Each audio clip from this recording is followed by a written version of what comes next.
L'information, le journal magazine avec Steve Nadjar. Steve, bonjour.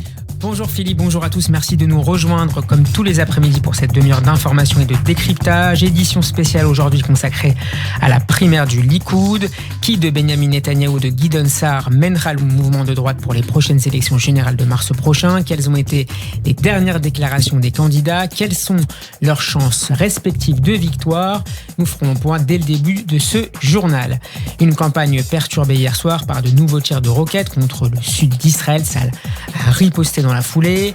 Les critiques de l'Allemagne contre la possible enquête de la Cour pénale internationale contre Israël également au menu de ce journal. Berlin explique que la CPI ne devrait pas être politisée. Puis en France, la tribune ce matin du grand rabbin de France, Raïm Corsia.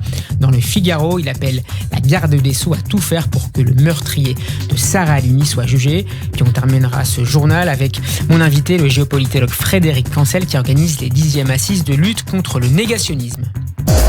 Radio J. Le roi Bibi aura-t-il un prince héritier? C'est la question que se pose ce matin un éditorialiste du Jerusalem Post et c'est l'un des enjeux de la primaire pour la direction du Likoud organisée aujourd'hui. Qui de Benyamin Netanyahou ou de Gideon Sa'ar conduira la liste du parti lors des élections générales du 2 mars prochain?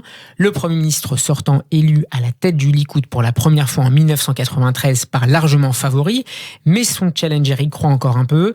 Depuis 9h du matin heure locale, une centaine de bureaux de vote internes sont sur le pied de guerre pour accueillir les 116 000 militants du parti de droite appelés à choisir leur chef. C'est une première au Likoud depuis 2014. À la mi-journée, le taux de participation était de 8,2% et cela sera l'une des clés du scrutin. On estime qu'entre 40 000 et 70 000 militants devraient déposer un bulletin de vote aujourd'hui. Ils ont jusqu'à 23 heures pour le faire. Une heure tardive qui vise à permettre à un maximum de membres du Likoud de participer au scrutin, considéré comme une rampe de lancement pour des élections parlementaire dans moins de 3 mois.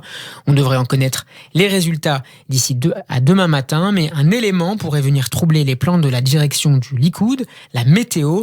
En effet, les fortes pluies et les bourrasques de vent qui soufflent sur le pays pourraient conduire de nombreuses personnes à rester au chaud plutôt qu'aller voter. Une abstention que redoute Benyamin Netanyahou qui espère remporter largement ce scrutin pour réaffirmer sa domination sur le parti. Hier, jusqu'à la dernière heure, les candidats étaient donc en meeting, mais intervenant à Ashkelon, dans le sud du pays, le Premier ministre sortant a dû évacuer la salle après l'annonce de tirs de roquettes imminents.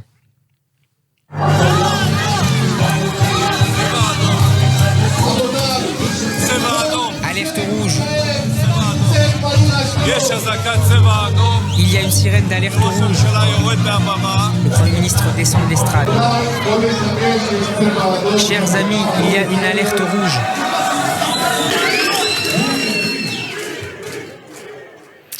Il y a 3 mois déjà, à la veille des élections générales, une autre alerte à la roquette, cette fois-là à Ashdod, avait contraint Benyamin Netanyahou à se réfugier dans une salle protégée, ce qui avait été largement commenté par les médias. Hier soir, après la fin de l'alerte, le chef du Likoud a réagi autrement. On l'écoute. Celui qui a tiré la dernière fois, il n'est plus parmi nous. Et celui qui a tiré ou a essayé de tirer maintenant,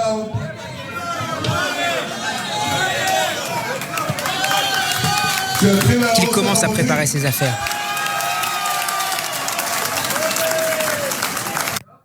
D'un point de vue militaire, ça a riposté dans la soirée à ces tirs de roquettes. L'aviation israélienne a bombardé à 2 reprises des installations du Hamas dans la bande de Gaza. De son côté, l'humeur dans le camp de Gideon Sa'ar n'est pas forcément à l'euphorie. On regrette notamment qu'une cour de justice du Likoud ait obligé les membres du parti à voter uniquement dans leur bureau de vote, ce qui pourrait amener certains de ses sympathisants retenus loin de leur domicile à ne pas voter aujourd'hui. Gideon Sa'ar, lui, a déposé un bulletin ce matin à Tel Aviv et il s'est adressé à ses supporters. Ce jour est une journée fatidique pour le Likoud, le camp national et l'État d'Israël. Je crois que nous sommes capables de réaliser un changement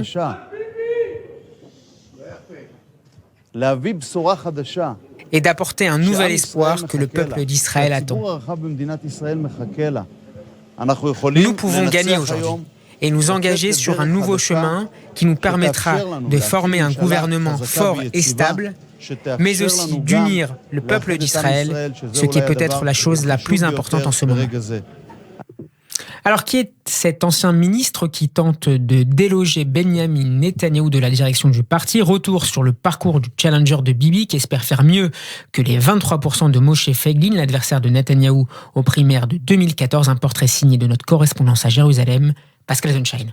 Gideon Sa'ar n'est pas un nouveau venu en politique, même s'il apparaît aujourd'hui comme chef de file de la nouvelle génération au sein du Likoud. Né en 1966, Gideon Sa'ar a passé une partie de son enfance dans le Negev et au kibbutz Sde Boker, où son père fut même le médecin de David Ben Gourion. Il commence dès l'adolescence à s'intéresser à la politique et intègre le mouvement de jeunesse de Tria, le parti nationaliste de Géoula Cohen. Après des études de droit et de sciences politiques, il fait un bref passage dans le journalisme avant de devenir avocat. Dans les années 90, il entre au service du conseiller juridique du gouvernement avant de travailler avec le procureur de l'État. En 1999, Gideon Sa'ar devient pour quelques mois le secrétaire du gouvernement de Benyamin Netanyahou et retrouve la même fonction en 2001 sous le gouvernement d'Ariel Sharon. Gideon Sa'ar fait son entrée à la Knesset en 2003 où il est élu sur la liste Likoud et sera réélu régulièrement jusqu'en 2013. Son activisme parlementaire le fait rapidement connaître du grand public et consolide sa popularité au sein du Likoud. En 2009, il obtient même aux élections primaires la deuxième place derrière Netanyahou, tout comme lors des législatives de 2013. Désormais incontournable, Gideon Sa'ar entre au gouvernement, d'abord au portefeuille de l'éducation, puis à celui de l'intérieur, le troisième cabinet Netanyahou. Il se montre aussi actif comme ministre qu'il l'avait été comme parlementaire. À l'éducation, il encourage notamment les études sur la culture et l'héritage d'Israël, ce qui lui vaudra la critique de ses détracteurs qui l'accusent de politiser l'enseignement public. À l'intérieur, c'est Gideon Sa'ar qui met en place la politique de lutte contre l'immigration clandestine en provenance d'Afrique.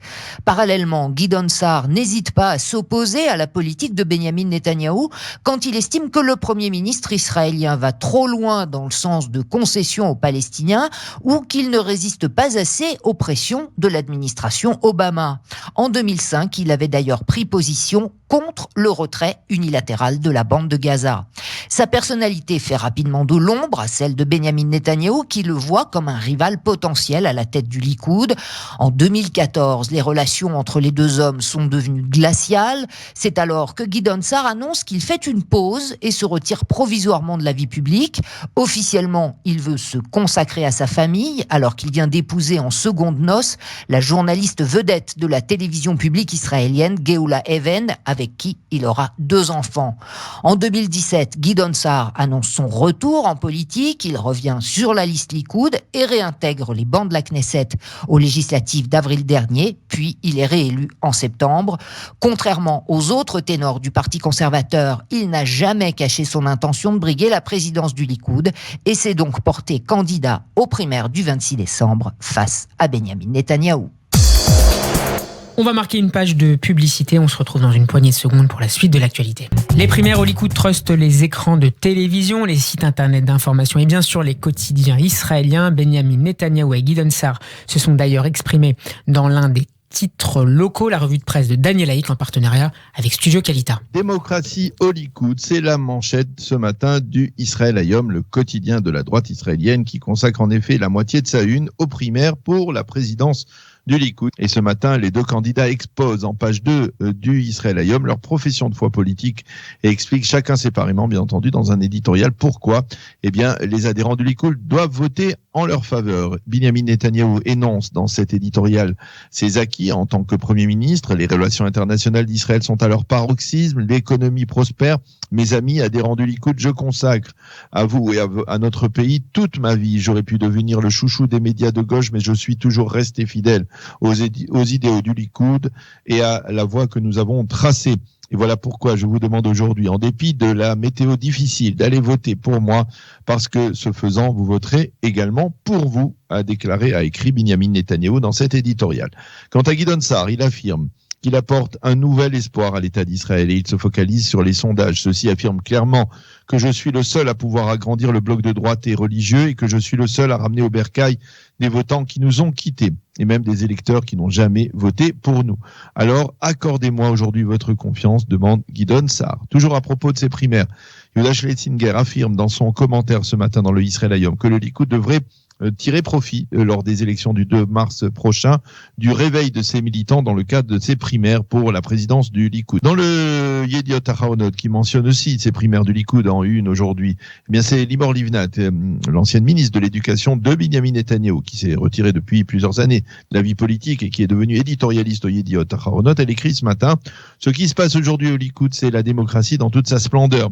Mais elle ne manque pas au passage de critiquer Binyamin Netanyahou. Elle déplore que durant la courte campagne électorale qui a précédé ces primaires, Binyamin Netanyahou est incité, parfois de manière très virulente, contre Gideon Sa'ar, alors que ce dernier, lui, est resté très digne. J'ai de la peine à constater que ce parti, qui a été mon foyer politique depuis que j'ai terminé mon service militaire, soit devenu une formation dans laquelle le leader est plus important que l'idéologie, selon elle. Et c'est là le titre de son éditorial: le leader n'est pas au-dessus de tout. Les déclarations du chef d'état-major israélien sur les risques de guerre continuent d'être commentées. Aviv Kochavi expliquait hier que Tsahal se préparait à une confrontation limitée avec l'Iran. Nous ne laisserons pas l'Iran s'établir dans le secteur nord ou même en Irak, avait ajouté Kochavi, en soulignant que le caractère non gouverné de l'Irak aggravait la crise. Un commentaire qui n'a pas plu à Bagdad. Un responsable parlementaire irakien, Hassan al-Kaabi, a fustigé la sortie d'Aviv Kochavi. Ce que dit le chef d'état-major de l'armée israélienne sur la souveraineté de l'Irak est incorrecte et politisé, a déclaré le responsable irakien, pour qui Israël entend trouver un prétexte qui lui permettra de s'infiltrer en Irak. Fin de citation. Et c'est dans ce contexte et en cette fin d'année civile que la question peut se poser: quelles sont les priorités stratégiques de l'État hébreu? Les réponses du professeur de relations internationales à Tel Aviv, Emmanuel Navon. Il répondait ce matin aux questions de Pascal Zonshine. La première priorité stratégique, c'est d'avoir un gouvernement. Cela fait maintenant nous allons avoir notre troisième élection en moins d'un an, le 2 mars. C'est une crise politique sans précédent dans l'histoire d'Israël. Cette crise politique, il faut absolument la résoudre, pouvoir avoir un gouvernement stable et résoudre cette crise politique. Aujourd'hui, il y a également en Israël une élection primaire à la tête du Likoud, donc le résultat pourra déterminer effectivement si oui ou non nous sortirons de cette crise politique. Et au-delà de la question de politique intérieure d'Israël, au point de vue régional, quels sont, d'après vous, les points à surveiller ? Toujours évidemment la question du dossier iranien, du programme nucléaire iranien, et surtout quelle sera la politique américaine vis-à-vis des provocations iraniennes, alors qu'il y a d'un côté la politique du président Trump de réimposer des sanctions, mais d'un autre côté de ne pas réagir aux provocations iranienne, et les Iraniens testent évidemment l'administration américaine, et cela aura des implications sur Israël. Et il y a également, bien entendu, les milices pro-iraniennes aux frontières d'Israël, en particulier le Hezbollah, avec ses quelques 150 missiles dirigés vers Israël, mais aussi la question de la bande de Gaza, qui n'est plus simplement un territoire contrôlé par des milices, mais aujourd'hui le Hamas et le djihad islamique dans la bande de Gaza, ce sont de véritables armées qui sont soutenus directement par l'Iran, et Israël devra finir par prendre une décision. Cela fait maintenant 10 ans que les gouvernements israéliens successifs repoussent toute décision sur la bande de Gaza, mais on va devoir s'approcher du moment de vérité. Emmanuel Navon au micro de Pascal Zonshine. La suite de l'actualité. Bonjour Gabriel Attal. Bonjour Steve. On démarre avec le lancement d'une coopération navale entre la Chine, l'Iran et la Russie. Les 3 pays effectueront à partir de demain des manœuvres conjointes dans l'océan Indien et en mer d'Oman, a déclaré le ministère chinois de la Défense. Pékin dépêchera le Xining, un destroyer à missiles guidés, pour ses exercices programmés du 27 au 30 décembre et destinés à améliorer la coopération militaire entre les 3 pays. On reste en Iran, les autorités ont restreint l'accès à l'Internet mobile dans plusieurs provinces. L'État réagit ainsi à de nouveaux appels à manifester aujourd'hui circulant sur les réseaux sociaux. Le rapport de l'agence de presse ILNA cite un responsable anonyme du ministère des télécommunications du pays disant que la réduction pourrait être étendue à davantage de provinces si les responsables de la sécurité décidaient que c'était nécessaire. Le ministère allemand des Affaires étrangères a estimé hier que la recevabilité d'une enquête de la Cour pénale internationale contre Israël serait, je cite, douteuse. Il a ajouté que la Cour devrait s'abstenir d'être politisée. Le ministère israélien des Affaires étrangères a salué la déclaration allemande. Il y voit un message important qui aborde le danger de politiser la Cour et la nécessité de respecter strictement le statut de Rome et la question douteuse de la recevabilité. Dans la bande de Gaza, les manifestations dans le cadre de la marche du retour n'auront plus lieu qu'une fois par mois à partir de janvier prochain, Gabriel. C'est ce qu'ont annoncé les factions militantes de Gaza, a rapporté Ynet. Depuis mars 2018, les manifestations avaient lieu chaque semaine à la frontière entre Gaza et Israël. Plus de 310 émeutiers palestiniens ont été tués lors d'affrontements, la majorité le long de la frontière, et des milliers d'autres ont été blessés. 8 Israéliens ont aussi été tués. Dans le monde, la Turquie veut mettre un pied en Libye. Le président Recep Erdogan a annoncé aujourd'hui que le Parlement turc voterait en janvier sur une motion autorisant l'envoi de troupes en Libye pour soutenir le gouvernement d'union nationale face aux forces de l'homme fort de l'Est libyen, Khalifa Haftar. Nous soutiendrons par tous les moyens le gouvernement de Tripoli qui résiste contre un général putschiste soutenu pour des pays arabes et européens, a-t-il poursuivi, se référant au maréchal Haftar. Et le gouvernement libyen demandera officiellement le soutien militaire de la Turquie si la guerre contre la capitale s'intensifie, a déclaré aujourd'hui le ministre de l'Intérieur. Pour permettre à nouveau aux gens de partir à 60 ans à la retraite, des 40 années de cotisation et pas de retraite en dessous du SMIC. Oui, c'est réaliste. Éric Coquerel, député LFI de la Seine-Saint-Denis, qui était ce matin l'invité de LCI. L'actualité en France, donc, sous le soleil, rien de nouveau. Le trafic reste perturbé dans les transports parisiens pour ce 22e jour consécutif de grève, Gabriel. On note cependant une légère amélioration. 5 lignes de métro sont fermées contre 6 lors des jours précédents. Seules les lignes automatiques 1 et 14 fonctionnent normalement. Un RER A sur 2 circule et sur la ligne B, un train sur 3 circule uniquement aux heures de pointe. 2 bus sur 3 en moyenne fonctionnent et le trafic des tramways est quasi normal. Du côté de la SNCF, un TGV sur 2 et 4 TER sur 10 circulent.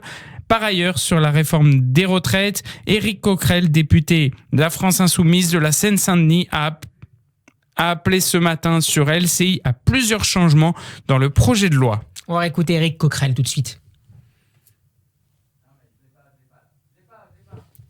Petit problème technique. On va enchaîner, Gabriel, avec le magazine 60 millions de consommateurs qui vient de décerner son Cactus d'or à la SNCF. Ce trophée récompense la pire entreprise de l'année. Rien à voir avec les grèves de ces 3 dernières semaines. Tarifs, ponctualité, service, la société ferroviaire déçoit de nombreux clients qui pointent du doigt le prix des billets, les cartes de fidélité moins avantageuses ou encore la réduction du nombre de guichets qui rend les attentes interminables en gare. La SNCF détrône ainsi en NJ, lauréate l'année dernière, et SFR qui a raflé le trophée en 2017. La loi orientation mobilité a été publiée aujourd'hui au journal officiel. Elle avait été promulguée mardi par le président de la République Emmanuel Macron. Cette avancée ouvre la voie à l'application de ce texte visant à améliorer les déplacements des Français tout en intégrant l'enjeu environnemental. Cette loi de 189 articles prévoit une enveloppe de 13,7 milliards d'euros qui sera affectée sur la période 2019-2023 au développement des infrastructures, particulièrement pour les déplacements du quotidien.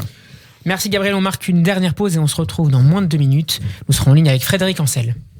La suite du journal sur Radio J, Steve Nadjar. Bonjour Frédéric Ancel. Bonjour. Vous êtes géopolitologue, professeur à Sciences Po Paris à PBS Paris et vous organisez début janvier les 10e assises de lutte contre le négationnisme. Elles auront lieu le 10 janvier précisément au Palais du Luxembourg autour d'intellectuels et de politiques. Merci d'avoir accepté notre invitation Frédéric Ancel. On vous connaît pour votre regard d'expert éclairé sur le Moyen-Orient et les relations internationales. Qu'est-ce qui vous a décidé en 2010 à lancer ces assises de lutte contre le négationnisme ? Ce qui m'a décidé, c'est très simple, c'est qu'il n'existait rien d'envergure nationale et régulière, surtout récurrente en France, pour lutter contre ce fléau. D'une part, d'autre part, j'organise beaucoup depuis longtemps des colloques. C'est très important, hein, la parole qui tourne, la parole qui s'échange, les connaissances qui se diffusent. Ça, c'est fondamental et ça fait partie intégrante de mon métier. Alors, vous avez raison de le rappeler. Moi, je le fais en matière de géopolitique, notamment chaque année d'ailleurs aux rencontres internationales de Trouville-sur-Mer sur le plan géopolitique. Mais effectivement, à la Paris School of Business, dans le 13e à Paris, il y a 10 ans maintenant, j'ai décidé de créer ça. On a commencé tout petit. Et là, pour les 10e, non seulement ça se passera au Sénat, au cœur battant de la République, mais en présence et sous le haut patronage d'un ministre très républicain, à savoir Jean-Michel Blanquer, mais également en présence du chasseur de nazis célèbre Serge Parsfeld, et de Benjamin Orenstein, 94 ans, rescapé d'Auschwitz, ainsi que de 2 tables rondes garnies d'observateurs, de journalistes, d'historiens bien évidemment. Quand je parle d'observateurs, je pense notamment à Philippe Val, qui a beaucoup de choses à dire aussi sur le négationnisme. Et ça va être une très belle journée. Absolument, et de France Inter, et ça va être une très belle journée de 9h à 17h au Sénat le vendredi. Frédéric Ancel, vous évoquiez la présence de Jean-Michel Blanquer. Quel rôle les enseignants peuvent-ils jouer pour lutter contre ces discours remplis de haine ? Fondamental. C'est un rôle absolument fondamental. D'ailleurs, il l'assume très bien depuis maintenant quelques décennies, et notamment ces dernières années, avec des voyages organisés à Auschwitz de manière extrêmement régulière, soutenus par les rectorats, soutenus bien évidemment par l'éducation nationale et accessoirement l'enseignement supérieur. Et on a aujourd'hui des moyens pédagogiques qui sont plus importants et une motivation beaucoup plus importante qu'il y a encore quelques décennies. Et puis il y a des écrits, notamment ceux du chercheur du mémorial de la Shoah, qui est bien sûr partenaire chaque année, ainsi que la LICRA, d'ailleurs je le dis, je le rappelle, c'est très important, partenaire de ces assises. Et aujourd'hui, vous avez des atlas de la Shoah, vous avez des ouvrages, des dictionnaires, des que sais-je, qui sont faits précisément pour les étudiants et même pour les jeunes élèves, pour les écoliers. Et donc les enseignants en histoire géo, qui ont un rôle tout à fait fondamental à jouer, le font, l'assument, y compris d'ailleurs lorsque c'est difficile, dans des contextes qui sont parfois difficiles. Le savoir, vous venez de le dire, se développe autour de la Shoah et se diffuse, peut-on l'espérer ? La situation néanmoins s'est-elle aggravée sur le terrain ces 10 dernières années depuis le lancement de ces assises ? Alors, je vous dirais que non. La situation s'est plutôt améliorée, notamment grâce à la loi Guessot de 90, qui joue à plein son rôle, très très positif. Ça s'est amélioré grâce à la pédagogie à l'école dont je viens de parler il y a un instant. En revanche, sur le plan international, c'est moyen. C'est-à-dire que le négationnisme d'État, comme on peut l'appeler, lui, il ne s'est pas atténué. Notamment en Turquie. Oui, alors voilà, c'est ça, vous avez raison, je pense au négationnisme d'État du génocide arménien, qui prévaut en Turquie et en Azerbaïdjan. Je pense à une forme de négationnisme qui existe aujourd'hui à Téhéran vis-à-vis de la Shoah. On se souvient très bien des misérables concours de caricature là-dessus. Et puis malheureusement dans certaines sociétés. Alors là aussi, on peut évoquer la Turquie, une partie, pas tout, mais une partie du monde arabo-musulman qui sont sujets malheureusement à une forme de négationnisme en Europe et en Europe orientale aussi ça existe. Et puis aux États-Unis, regardez à quel point des mouvements d'extrême droite américains malheureusement versent dans le négationnisme. Donc c'est un combat de très très longue haleine qui ne s'achève jamais. Un dernier mot, Frédéric Ancel, sur Israël. Quelle lecture faites-vous des déclarations du chef d'état-major israélien hier sur le risque de guerre limitée avec l'Iran ? C'est un risque qui existe. Je pense que c'est le rôle et la compétence du chef d'état-major israélien de le dire, de le rappeler. On ne doit pas mentir à ses concitoyens. En même temps, j'ai toujours, vous savez très bien, vous faites l'amitié de me suivre en tant que bon géopolitologue vous-même depuis longtemps, vous savez à quel point je suis optimiste sur ce dossier-là. Pourquoi ? Parce que les gens au pouvoir à Téhéran sont souvent des fanatiques, mais très rarement des imbéciles. Et ce sont des gens qui connaissent parfaitement les rapports de force. On l'a encore vu récemment dans leur duel avec l'Arabie Saoudite. Et le rapport de force sur le plan militaire entre l'Iran et Israël, il ne serait pas en faveur de l'Iran. En aucun cas. Et ils le savent très bien. C'est la raison d'ailleurs pour laquelle l'Iran ne s'est jamais réellement confronté, de manière directe en tout cas, à Israël depuis l'avènement de Khomeini en 79. Bon. Et encore, j'ajouterais que même via leur Hezbollah interposé, ça s'est fait une seule fois et d'ailleurs dans des conditions qui sont sujettes à discussion. Donc, je suis là-dessus modérément optimiste, mais je pense que le chef d'état-major israélien a raison de rappeler qu'il y a une volonté tout de même extrêmement négative au pouvoir aujourd'hui à Téhéran vis-à-vis bien évidemment de l'État d'Israël. Merci Frédéric Ancel d'avoir été mon invité. Je rappelle que vous organisez le 10 janvier les 10e assises de lutte nationale contre le négationnisme. À très bientôt Frédéric.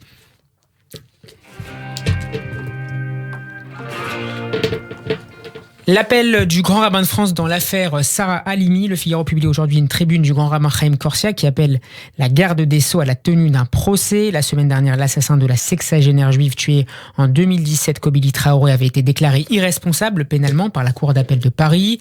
Concernant la décision tragique et ubuesque de ne pas juger l'assassin présumé de Sarah Attal Halimi sous prétexte de bouffées délirantes ponctuelles, il y a une grave rupture de confiance et je ne peux croire que ce choix soit le reflet de ce que pensent les Français, écrit le grand rabbin de France dans le Figaro. Priver la famille de Madame Halimi et la société dans son ensemble d'un procès, c'est déposséder les citoyens d'un des droits les plus précieux qui soient en démocratie, celui de faire appel à la justice pour faire la lumière sur un tel déferlement de violence et de haine. Fin de citation. On se quitte sur notre plus joyeuse en musique avec Netta Barzilai et Omer Adam, les deux stars de la scène musicale israélienne. Ils viennent de sortir une nouvelle chanson qui s'annonce comme un tube, son titre Beg. Bon après-midi à l'écoute de Radio J, retour de l'info à 15h.